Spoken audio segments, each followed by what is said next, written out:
அத்திக்கடவு அவிநாசி திட்டம் வேண்டுமென்றே தாமதப்படுத்தப்படவில்லை எனவும் நாடாளுமன்ற தேர்தலுக்கு பிறகு திட்டம் முழுமையாக செயல்பாட்டுக்கு வரும் எனவும் அமைச்சர்கள் விளக்கம் அளித்திருக்கிறார்கள். திருப்பூர் மாவட்டத்தில் பல்வேறு துறைகள் சார்பில் நடைபெறவுள்ள நலத்திட்ட உதவிகள் வழங்கும் விழாவின் முன்னேற்பாடு பணிகளை ஆய்வு செய்த பிறகு செய்தியாளர்களிடம் பேசிய அமைச்சர் KN.நேரு அத்திக்கடவு அவிநாசி திட்டத்தை வேண்டுமென்றே காலதாமதம் செய்யவில்லை எனவும் சில இடங்களில் வாய்க்காலில் கான்கிரீட் தளம் அமைக்க விவசாயிகள் எதிர்ப்பு தெரிவித்து வருவதால் பேச்சுவார்த்தை நடத்தி வருவதாகவும் கூறினார்.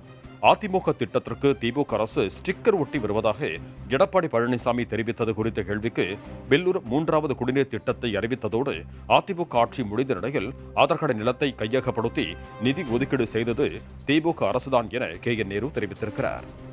வெள்ளூர் 3வது திட்டம், அந்த திட்டம் அவர்கள் அறிவித்தார்கள். ஆனால் செயல்படுத்தி நிலம் கையகப்படுத்தி அது நீதிமன்றம் வரை சென்று அதை நடைமுறைப்படுத்தது தளபதியினுடைய அரசு. எனவே நாங்கள் இன்றைக்கு ஆரம்பித்து வைக்கிறோம், அவர்கள் முடிக்கிறார்கள் என்று சொன்னால், நீங்கள் போனோம் கலைஞர் காலத்தில் பாலம், முசிறி பாலம் கலைஞர் கட்டினது, திருச்சி பாலம் கலைஞர் கட்டினது, எம்ஜிஆர் கொத்தனாரை விட்டு திறந்தார். அதுக்காக திறந்ததுன்னு அர்த்தமா? தொடர் அரசாங்கம் என்பது தொடர் வேலை. அவர்கள் ஆரம்பித்தால் நாங்கள் முடித்து வைக்கிறோம்.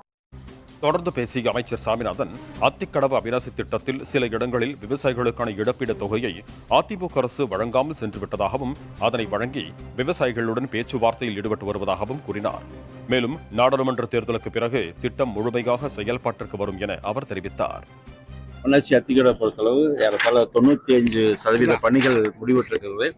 விரைவில் அது நடைமுறை கொண்டு வருவோம். நில இழப்பு, அந்த விவசாயிகளுக்கான நிலத்துக்கான இழப்பீட்டு தொகையை அவங்க பாக்கி வச்சுட்டு போயிட்டாங்க. அதுவும் இன்றைக்கு கொடுப்பதற்கும் அந்த நில பைப் லைன் பதிவு பதிக்கப்பட்டிருக்கிற அந்த நில உரிமையாளருக்கும் லீஸ் மாதிரி ஒரு தொகை கொடுக்க வேண்டியிருக்கு. அதுவும் இப்போ கொடுத்தா ரெடி ஆயிடுச்சு.